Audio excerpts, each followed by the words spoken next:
They called her lame, said she'd never walk right, never work the land, never be worth a thing. So one cold morning, her kin took a silver coin and traded her to a passing rancher like she was nothing but a bird. The hills swallowed her cries, and that should have been the end of her story. But up in those same mountains, where the wind spoke and the eagles circled low, a hermit with eyes like old storm clouds saw what no one else could, something fierce, something sacred, burning behind her pain. Before we ride deeper into the story, if the spirit of the old frontier still stirs your heart, the campfire tales, the courage, the dust, and the honor, then saddle up with us. Hit subscribe and ring the bell so you'll never miss another ride through the legends of the Wild West. Now, let's get back to the trail. The mist lay heavy over the valley that morning, veiling the dirt and decay that had long settled into the bones of that farm. The smell of damp earth mixed with the sharp tang of sweat and horsehide as Elara stood barefoot in the mud, her toes sinking into the cold felt. Her dress, once white, now the color of ash and rain, hung in tatters around her thin frame, the fabric torn so badly it exposed the tan of her chest and shoulders to the chill. The tears and holes told stories of long work and harder neglect. Her family had stopped mending her clothes when they stopped seeing her as worth the effort. A twisted leg, bent wrong since birth, trembled beneath her, barely able to hold her upright. Her father stood a few paces away, his hand resting on the bridle of a horse he did not own, his face carved in the hard lines of shame he pretended were pride. The rancher opposite him, a man with a sunburned neck and small, mean eyes, rubbed a silver coin between his fingers as if polishing the sin before committing it. "She can cook?" he asked. The father hesitated. "She can learn. Walk proper?" That question fell like a stone in a still pond. The father's silence was answer enough. A slow grin spread across the rancher's face. "Half price, then." The air thickened with the smell of betrayal.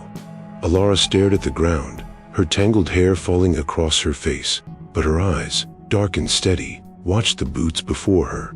The father swallowed hard. His voice cracked when he said, "It's better this way." She wanted to ask, "For who?" But the words stuck in her throat, thick with disbelief. The rancher flipped the coin, caught it mid-air, and pressed it into the father's palm. It gleamed once in the morning light before vanishing into a fist, like a soul snatched by the devil himself. The metallic ring it made when dropped into the father's pocket was sharp, final, echoing through the quiet valley like a gunshot. That was the sound of the life traded, clean, cold, efficient. Alara's breath hitched as the rancher took her arm, his grip rough, his smell of tobacco and whiskey choking the air between them. Her father didn't look up, didn't look back, just turned toward the barn, muttering about fences that needed mending.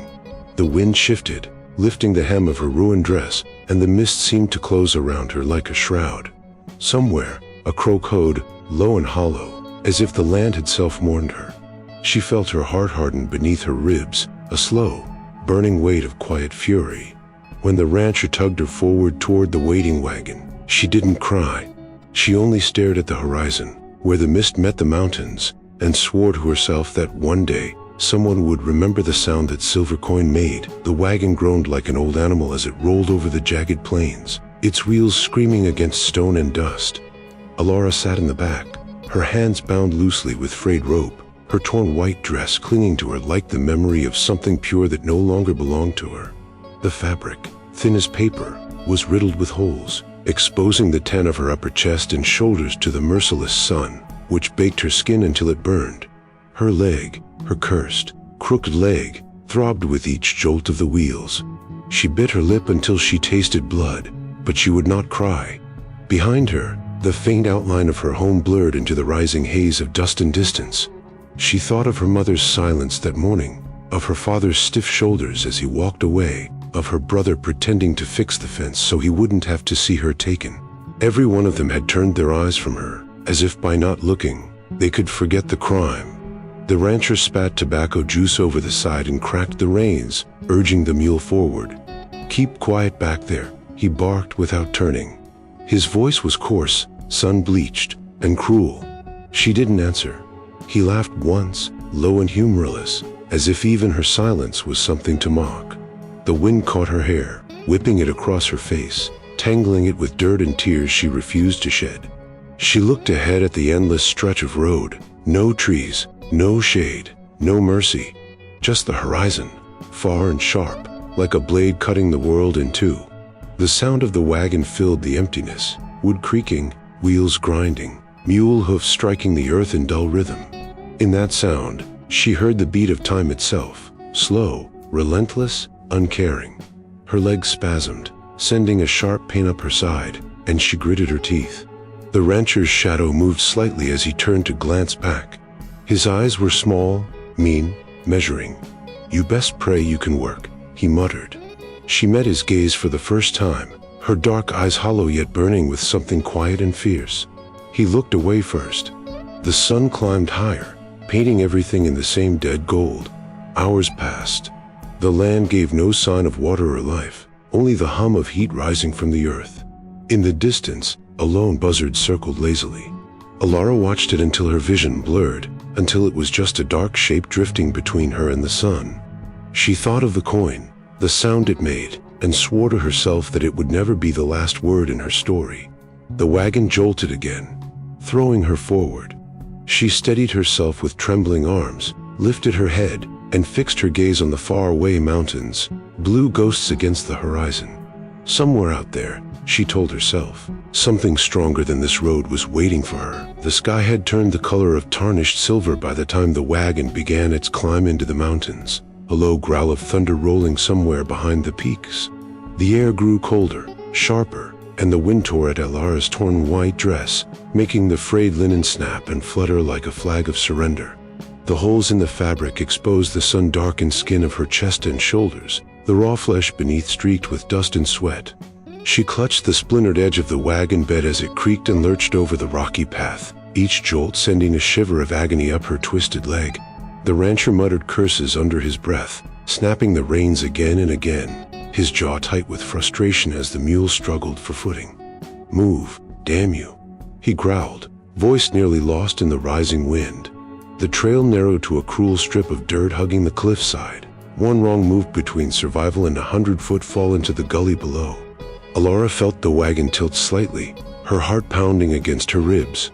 The first drop of rain hit her cheek, cold, heavy, a warning.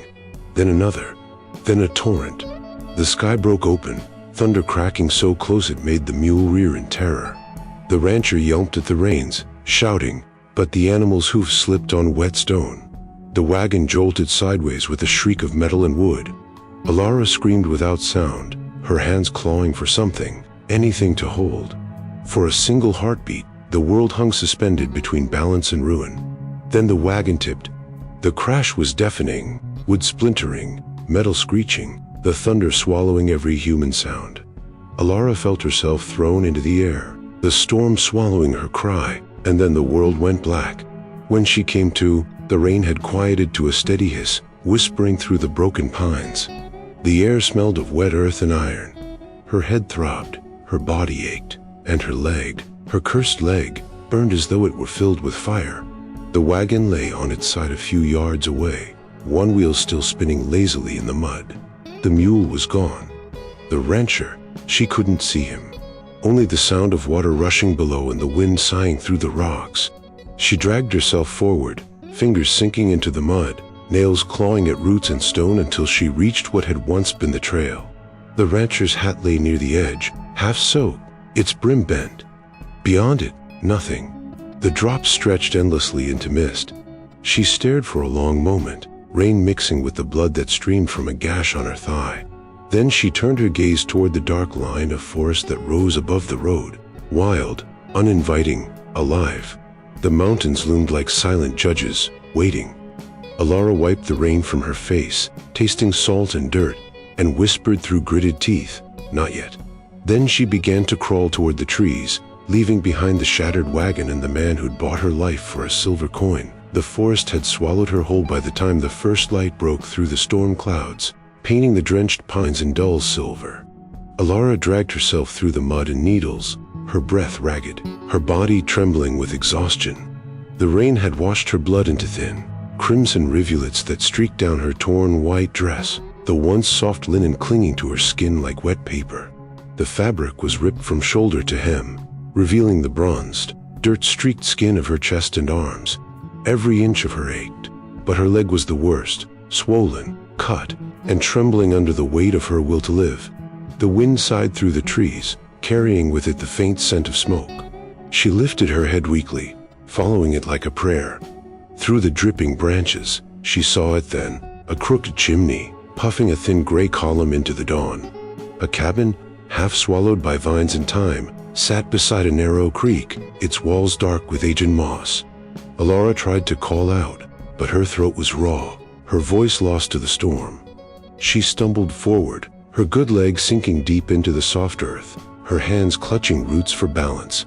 The world swayed before her eyes, green, brown, and gold melting together, before she collapsed at the creek's edge, her fingers breaking the cold surface of the water.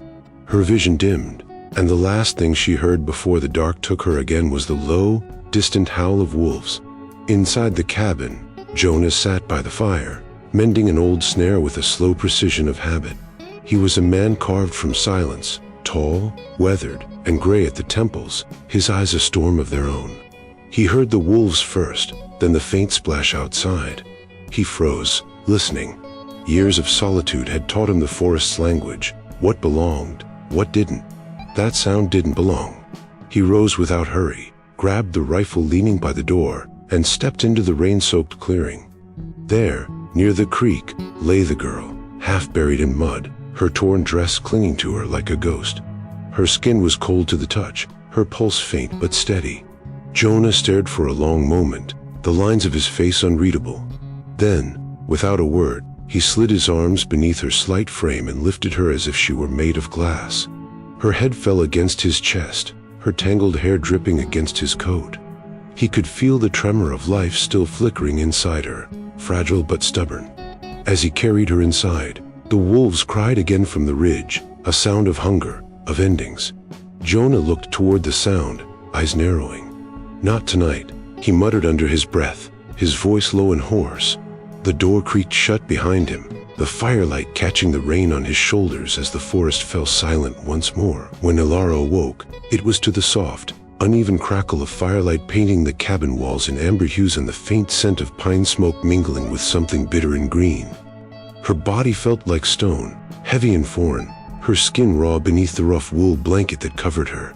For a long moment, she lay still, afraid that any movement might return her to the nightmare of the mountain road, the crashing thunder, the sound of the wagon splitting apart, the rancher's final shout swallowed by the storm. But this was different. The air was warm, the shadows steady. She turned her head slightly, every muscle protesting, and saw the man sitting by the hearth. Jonah. His back was broad beneath a worn flannel shirt, his hair long and streaked with gray. He moved slowly, methodically, grinding herbs in a small wooden bowl, his hands steady in the firelight.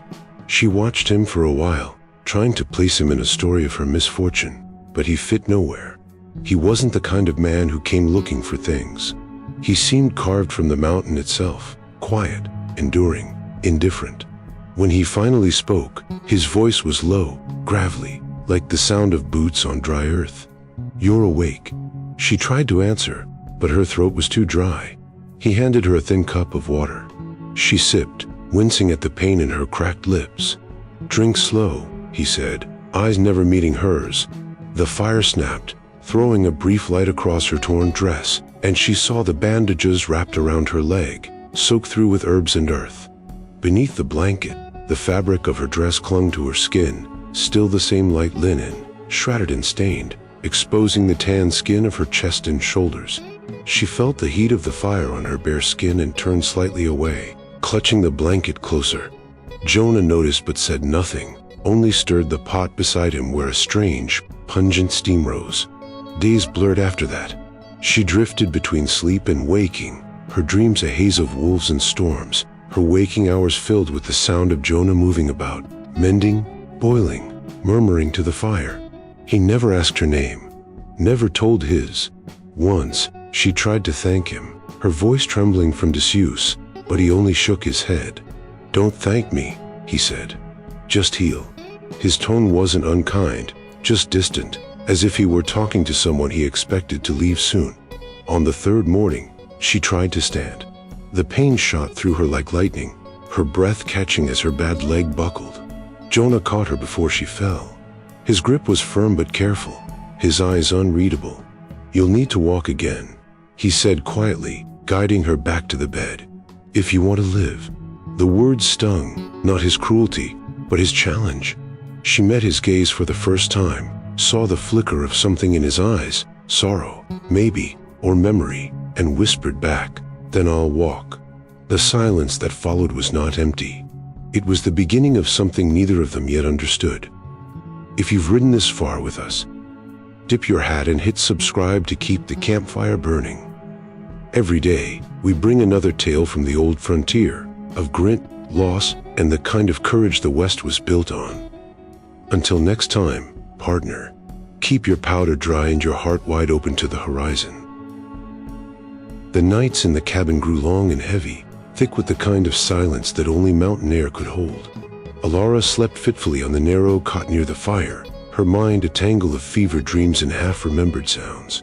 Each time her eyes closed, she was pulled backward through the dark corridors of her memory, back to the moment her father turned away, his shoulders rigid, the world narrowing to the cold gleam of a silver coin tumbling from one hand to another.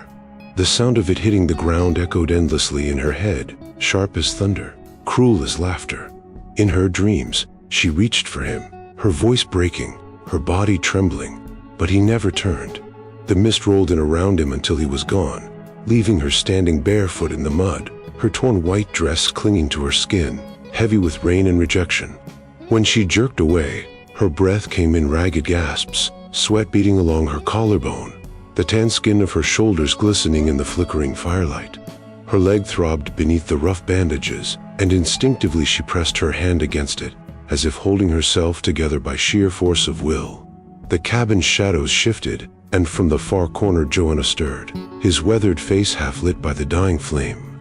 He had been awake for hours, sitting quietly, the rifle resting across his knees, his eyes fixed on her, not with suspicion, but with the quiet watchfulness of a man who recognized pain when it spoke in silence. He saw the way her fingers trembled, the way her eyes searched the room as though expecting the ghosts of her past to crawl through the walls. He'd seen that look before, in the mirror, years ago. The look of someone who'd been left behind to carry the weight of another man's choices. Without a word, Jonah rose and added a piece of wood to the fire. The flames crackled, throwing light across the cabin walls, revealing the faint scars along his arms, the hardened lines of his hands. Alara turned toward him, her breath still uneven. "They sold me," she whispered, the words torn and small, as if speaking them made the truth heavier. Jonah didn't answer right away. The firelight caught in his eyes, reflecting something deep and unspoken. "Finally," he said, "people do cruel things when they forget how to see what's in front of them." His voice was low, almost reverent. Then he turned away, stoking the flames. Alara stared into the fire, watching it dance against the wood, the orange light reflecting in her dark eyes. The silence between them grew thick, but it wasn't empty. It was shared, like two souls circling the same wound from different sides.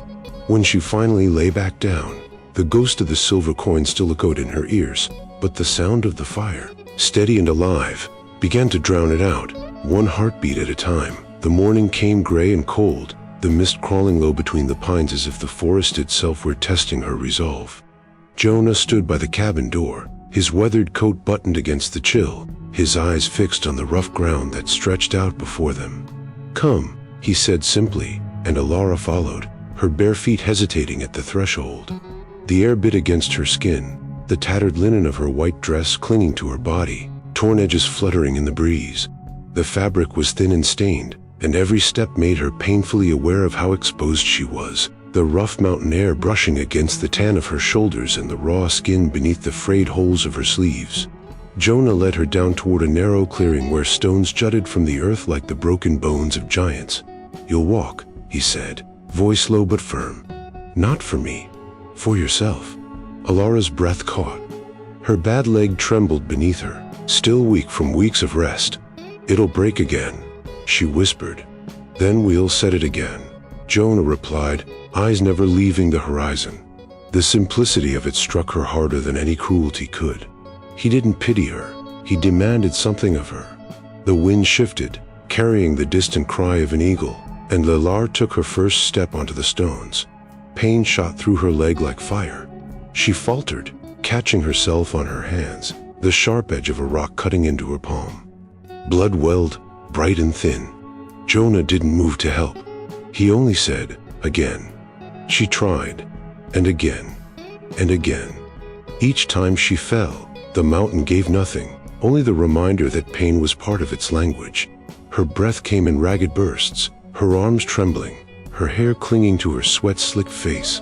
The fabric of her dress snagged on the stones, tearing further, the pale threads catching like spider silk in the morning light. But when she finally stood, shaking, bloodied, teeth clenched, the earth seemed to shift beneath her, not in cruelty, but in acknowledgement. Jonah's expression didn't change, a faint spark of approval. They moved on to the next challenge, the slope behind the cabin. It wasn't tall, but it was steep, and the ground was loose with gravel. Alara climbed in silence, each step a battle between pain and will. Halfway up, her leg gave out, sending her tumbling backward. The air rushed from her lungs as she hit the ground, the impact stealing her breath. Jonah's voice reached her, calm as ever. "You stop when you're done," he said. "Not when you're tired, when you're done." So she pushed herself up again, blood trickling down her shin, her hands raw and trembling. By the time she reached the top, the sun had broken through the clouds, its warmth spilling over her bruised skin. She turned to look back, and for the first time, the mountain didn't seem cruel. It seemed honest. Behind her, Jonah stood still as stone, his face unreadable. But in the silence between them, she heard what he didn't say. "Now you're learning to live." The days stretched long and quiet in the mountains, marked by the rhythm of work and the soft murmur of the wind that seemed to carry old secrets. Alara had grown strong enough to move with not leaning on the cabin walls, her steps still uneven but certain. She spent mornings gathering kindling by the creek, her torn white dress now dulled by smoke and earth, the linen clinging to her skin as though it belonged more to the mountain than to her. The fabric hung loose at the shoulders, torn wide enough to reveal the deep bronze of her skin, the fading bruises, the thin scars that crossed her collarbone like faint whispers of what she'd endured. Jonah rarely spoke, but in silence, she learned him. The way his hands moved, steady, deliberate, when carving wood or cleaning his rifle. The way his eyes drifted toward the ridge at dusk as if something waited for him there. He never told her about his past, not in words, but the ghosts of it lived in every motion. Sometimes, when the light from the fire caught him just right, she could see the faint touch of grief carved deep into the lines of his face. One evening, as rain began to fall against the cabin roof, Jonah sat by the workbench, polishing an old revolver that hadn't fired in years. The light from the lamp turned the metal to dull gold. Alara watched him quietly from her cot, the soft crackle of the fire between them. "You fix guns," she said finally, her voice breaking the stillness like a pebble dropped into water. He didn't look up. "Used to," he answered, "before I learned what they do." She waited, sensing the weight behind his words, but he said nothing more. Only the rain spoke, tapping against the window like the ticking of time. Later, when he thought her asleep, Jonah took a small tin box from a shelf and set it on the table. Inside were 3 bullets, a silver ring, and a photograph, its edges curled, its image faded almost to ghosts. Alara's eyes opened just enough to see. The woman in the photo smiled softly, her hair tied back with a ribbon. A little boy sat on her lap, holding what looked like a wooden toy revolver. Jonah's thumb brushed over the child's face, his jaw tightening. "Forgive me," he whispered, so low it was almost lost to the fire. The words were raw, torn from a place too deep for healing. The next morning, he buried the tin box near the oak by the creek, his shoulders bent, his breath slow. Alara stood at the doorway, watching him without speaking. She understood now, the silence wasn't peace. It was punishment. Jonah had turned his back on the world, but the world hadn't stopped following him. Every gun he'd built, every hand he'd armed, lived behind his eyes like a shadow that refused to die. The day broke hard and sharp, the sun slicing through the mist like a blade, and the quiet rhythm of mountain life snapped under the echo of hooves.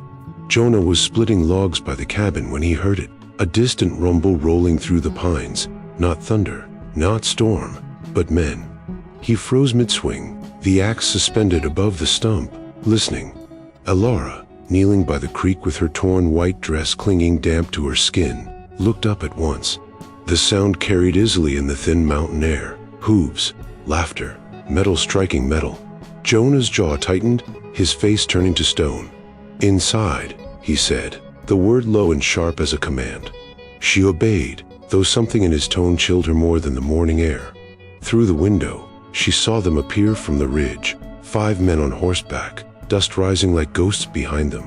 She recognized their kind even from a distance, ranch hands, cruel by habit, with the lazy confidence of those who believed no law reached this far. Their laughter carried across the valley, ugly and loud. Heard she was half dead when she fell, one called, "If she ain't, we'll make sure she don't run again." Another chuckled, spitting into the dirt.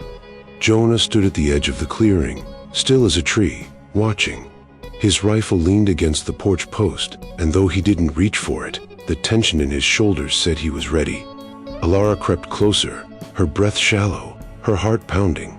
The ragged edges of her dress brushed her arms, and she caught a glimpse of her reflection in the window, the dense skin of her shoulders, the defiance in her eyes. The girl they were hunting was not the same one who had been sold. Jonah turned then, and for the first time since she'd known him, she saw something like fear flicker behind his eyes, not for himself, but for what he might have to become again. His silence had always been armor, but now it cracked. "They're not just after you," he said quietly. "They'll find this place, and they'll see what I've done to stay gone." She didn't understand at first, but the weight in his voice made her chest tighten. Jonah had built this mountain life not as refuge, but as penance. Every nail in the cabin, every scar on his hands, was part of a grave he'd been digging for his past. Outside, the men dismounted, their laughter replaced by the sharp click of rifles. "Tracks lead this way," one shouted. Jonah stepped forward, his hand brushing the rifle, but his gaze never left the tree line. "Stay inside," he said, though his voice trembled with something raw and unfamiliar. Alara watched him, the man who had taught her to stand, now standing on the edge of his own ruin, and in that moment she understood, Jonah wasn't afraid of them. He was afraid of the man he used to be, the one who knew too well what to do when the world came with guns and cruelty. By the time the sun dipped low behind the jagged ridge, the sky was the color of blood and rust, and the men had found the cabin. Alara stood inside, near the small window, the fading lights spilling over her torn white dress. The linen was stained and frayed, clinging to her like a second skin, the large tears across her chest and shoulders revealing the dark tan of her skin beneath. She could feel the air thicken, the weight of approaching danger pressing through the walls. Outside, the hoofbeats slowed, the crunch of boots on gravel replacing their rhythm. Jonah stood by the door, his silhouette broad and still against the flickering firelight, his face carved into something hard, almost ancient. The first voice came from outside, a low drawl, sharp with cruelty. "Well, hell. Look what the mountain dragged in. Thought we'd find her bones by now." Alara flinched, her fingers curling around the edge of the window. The leader stepped forward into the clearing, his wide-brimmed hat casting his face in shadow, a cruel grin twisting his mouth. Behind him, the others fanned out, rifles slung loose, laughter curling like smoke between them. "That her, boss?" one asked. "That's her," the leader spat, his gaze raking over Alara like she was still the thing they'd bought, not the woman she'd become. He stepped closer, his spurs jangling softly. "You got spirit, girl. I'll give you that. But the ranch lost more than a mule when you took off. We've come to collect." He grinned, then leaned forward and spat in the dirt near her bare feet. Before Laura could step back, Jonah moved. He didn't raise his voice. He didn't posture. He simply stepped out of the doorway and into the open, the rifle resting loose in his hand, the dying sun catching the metal like a warning. "You'll leave her be," he said, his tone steady, gravel low in his throat. The leader's grin faltered, just a flicker, but pride shoved fear back into place. He laughed, motioning to his men. "And who the hell are you, old man? Her savior?" Jonah's hand slid closer to the trigger, but his gaze never wavered. "Just someone who's done enough wrong," he said quietly, to know when not to let more happen. The words hung in the air like smoke. The men shifted uneasily. The forest seemed to listen to, no birds, no wind, only the stillness of things waiting. The leader tried to smirk, but his eyes betrayed him, flicking toward Jonah's hands, toward the rifle that was held not in threat, but with the kind of familiarity that comes from long, bloody history. "You won't shoot," he said, but his voice cracked. Then around the edges, Jonah's stare hardened, and for one breathless instant, time froze. The dying light, the mountain air, the weight of every sin he'd carried. The hammer clicked back. That sound alone was enough to make the laughter die. The men went still, their boots shifting on the dirt. The leader swallowed, his smirk gone, eyes starting to Ilara, then back to Jonah. Something in the hermit's calm had turned the air to glass, and even the wind dared not move through it. The moment before the shot was so still it felt as if the forest itself had stopped breathing. The last sliver of sun bled out behind the mountains, and shadows crept long and deep across the clearing, wrapping around the cabin like silent witnesses. Jonah stood unmoving in front of the door, the rifle steady in his hands, his expression unreadable but his eyes alive with something sharp and terrible. Ilara stood just inside, her heart hammering so loud she could hear it in her ears. The tattered white linen of her dress clung to her body, soaked in the sweat of fear and tension, the torn fabric hanging loosely across her tense shoulders. The men shifted uneasily, the sound of boots crunching on gravel and fingers brushing rifle stocks. The leader, still trying to mask the tremor in his voice with cruelty, spat and laughed. "You really think you can take us all, old man?" Jonah didn't answer. He only adjusted his stance slightly, eyes on the man's chest, one breath steadying his hand. "You don't belong here," Jonah said at last, his voice like dry thunder. "And she sure as hell doesn't belong to you." The leader grinned, baring yellow teeth. "She's property, same as the mule that ran with her." And that was the moment Jonah's finger closed the space between thought and action. The gunshot ripped through the air, sudden and absolute. The world exploded in sound and recoil, birds shrieking up from the trees, the echo crashing through the pines like a rolling wave. The leader staggered backward, clutching his arm where the bullet tore through flesh. His eyes went wide, disbelieving, as crimson spread through the dust. His men froze for half a heartbeat before instinct took over. One grabbed his reins, another reached for his gun but hesitated, their courage crumbling against the stillness of Jonah's stance. Smoke rose from the rifle's barrel, curling lazily into the cooling air. Jonah didn't move, didn't reload. He didn't have to. The men saw it, the quiet certainty, the calm of someone who had spent years mastering death and had never quite stopped living beside it. The wounded man cursed through gritted teeth. "You're finished, old man," he shouted, but his voice cracked, fear replacing fury. "Go," Jonah said, tone flat and final. "Go before the mountain decides otherwise." That broke them. The men dragged their wounded leader onto his horse, retreating down the trail, their laughter gone, replaced by the frantic clatter of hooves and the sharp, uneven breath of those who had glimpsed their own mortality. When silence returned, it came heavy. Jonah lowered the rifle, his hands trembling just enough for Ilara to see. He looked older suddenly, not weaker, but worn, as though each echo of the shot had carried part of him away. Ilara stepped into the doorway, her torn dress fluttering softly in the breeze, her eyes locked on the smoke still drifting from the barrel. A ward with fear in her chest. He wasn't just a hermit, he was something else entirely. Something fierce, something broken, something righteous enough to make the world hold its breath. If you've ridden this far with us, dip your hat and hit subscribe to keep the campfire burning. Every day, we bring another tale from the old frontier, of grant, loss, and the kind of courage the West was built on. Until next time, partner, keep your powder dry and your heart wide open to the horizon. Night fell over the mountains like a slow, dark tide, swallowing the last traces of the day's violence. The air outside still carried the faint echo of the gunfire that had shaken the valley, but inside the cabin, the world had gone quiet, too quiet. The fire crackled softly, throwing restless shadows across the walls, catching on the rough edges of the wooden floor and the curve of Jonah's tired shoulders. Ilara sat near the hearth, the dim glow painting her skin in amber tones.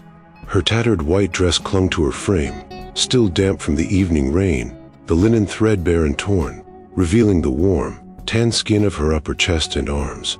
The holes in the fabric caught the light, turning her into a haunting reflection of both fragility and endurance. Jonah sat opposite her, a glass of whiskey untouched in his hand. He hadn't spoken since the men rode off, and his silence now was different, heavier, as if he were arguing with the ghosts in his own head. Finally, he drew a slow breath and said, "You should know what kind of man I am." His voice was rough, unsteady, like gravel underfoot. Alara said nothing, her eyes steady on him. Jonah stared into the fire as if the flames could burn the truth clean. "There was a time," he began, "I built guns. The kind men brag about, the kind they kill over. Every feud, every score settled in this valley, chances are, I had a hand in it. Thought I was just doing work, feeding my family." His voice cracked on the last word, the memory still sharp. "Then one night, the feud came for me. 2 men shot it out right outside my shop. One bullet went wild." His jaw tightened, eyes glinting wet in the firelight. "Hit my wife. My boy was behind her." He swallowed hard, his fingers curling around the glass until it trembled. "After that, I buried them in the guns both. Walked into these mountains and never came down again."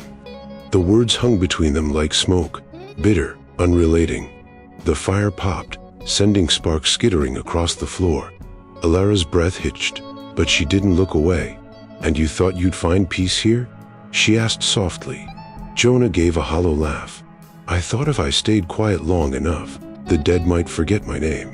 He finally looked at her, and for the first time, she saw the years of torment etched into his face, the lines not of age, but of punishment. "Then you came," he said, "and I thought maybe the Lord sent me one last chance to do something right before he's done with me." Alara's gaze didn't waver. Her voice was calm, almost tender.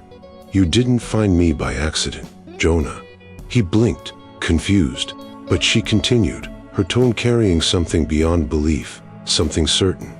"You were meant to see me, just like I was meant to remind you what life still asks of the living." The fire burned lower, their shadows bending closer together. Outside, the wind sighed through the pines, carrying with it the faint, forgiving rhythm of the mountain's heart. The dawn broke slow and golden across the peaks, the mist unraveling from the valley like smoke from a dying fire. The world felt washed clean after the storm, but in the clearing by the cabin, something heavier lingered, the stillness that comes after a decision has already been made.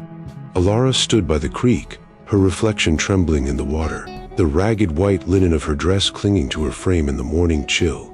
The fabric, tattered and frayed, whispered against her skin as the wind stirred it, revealing the deep bronze of her shoulders and collarbone, the faint scars tracing along her arms, marks not of weakness, but of survival. Her legs still ached, the twisted muscle pulling when she shifted her weight, but she stood steady. Jonah watched her from the porch, his hands tucked into the pockets of his worn coat, his face unreadable beneath the shadow of his hat. "You can stay," he said at last, his voice low, roughened by sleepless nights. "The world don't deserve what it breaks." Alara turned, her eyes soft but firm, the firelight that had once lived only in her pain now burning with purpose. "It's not about what the world deserves," she said. "It's about what I do now that I'm not broken anymore." The words settled into the air between them like a prayer neither of them could undo. Jonah nodded slowly, understanding without wanting to. He had seen too many souls hide from the world and call it peace, had done the same himself. But there was something in her, some quiet defiance, that refused to stay buried in these hills. She walked toward him, the grass cold beneath her bare feet, her limp faint but sure. He handed her a small pouch, dried herbs, a flint, a few coins he'd kept for no reason until now. "The road's long," he said, his gaze fixed somewhere past her shoulder. "And the valley remembers."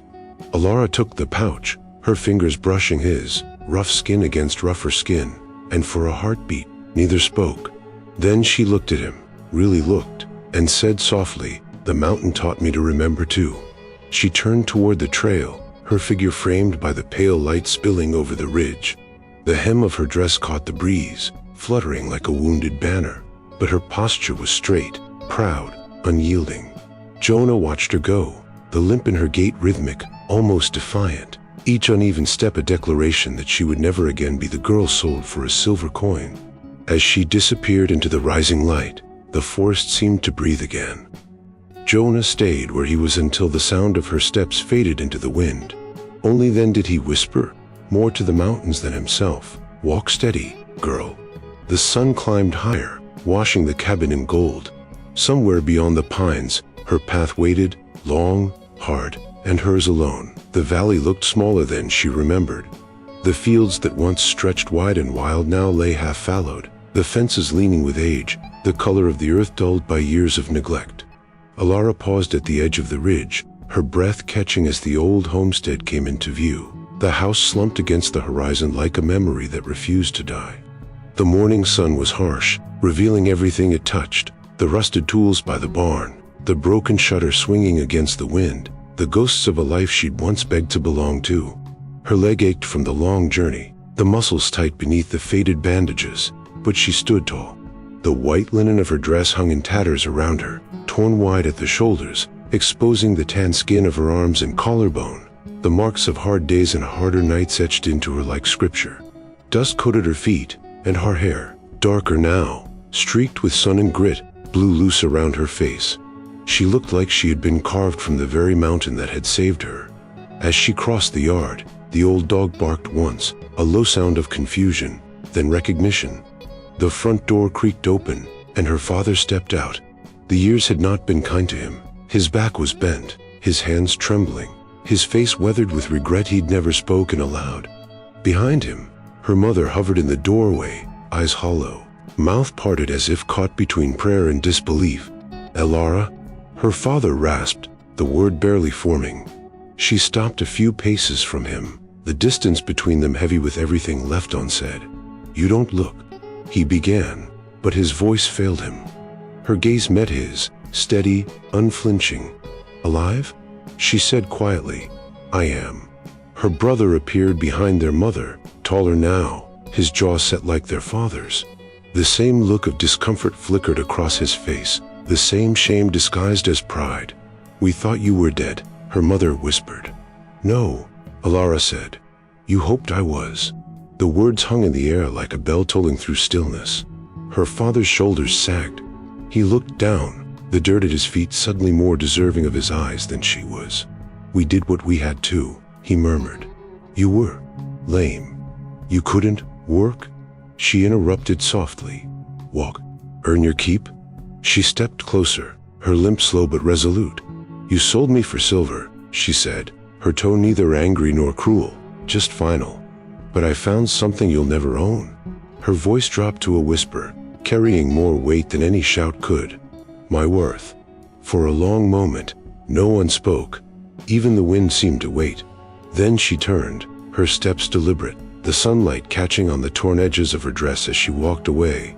Behind her, the house creaked in the wind, old boards settling, as if exhaling after holding its breath for too many years. She didn't look back. There was nothing left there for her, nothing except the echo of chains she'd already broken. The morning broke clean and bright over the mountains, the mist lifting in slow, silken strands that glowed gold beneath the rising sun. Jonah sat on the edge of his porch, his old boots planted firm against the worn wood, a tin mug cooling in his hands. The world was still but alive, the pines whispering softly, the creek murmuring below, the wind carrying the crisp scent of pine sap and thawing earth. He hadn't slept, not really. Since Alara had gone, the cabin had grown too quiet, too large, as if her presence had filled more space than he'd realized. Her laughter, the rare, quiet kind that escaped when she thought he wasn't listening, seemed to linger between the logs of the cabin, in the corners where the firelight reached at night. He lifted his gaze toward the valley, where the first rays of sunlight broke through the folds of fog, spilling warmth across the endless green. Somewhere down there, she was walking, maybe limping, maybe resting, but alive. The image of her standing in the dawn, her torn white dress stirring in the wind, her chin lifted with a strength she hadn't known she possessed, stayed vivid in his mind. He remembered the way the fabric clung to her as she left, the torn edges fluttering around her sun-browned skin, the bruises of her past fading into something stronger, something whole. She had walked away not as the broken girl he'd found by the creek, but as a woman carved by the mountain, scarred, stubborn, free. Jonah took a slow sip from his cup and set it down beside him, his rough hands tracing the grooves in the porch rail. Above him, a hawk circled in the clean blue air, its wings spread wide and sure. He watched it climb higher and higher until it became no more than a dark speck against the light. "You made it," he murmured, voice soft but certain. The wind shifted, brushing across his face, carrying with it a faint, fleeting sound, like a laugh, low and bright, distant but familiar.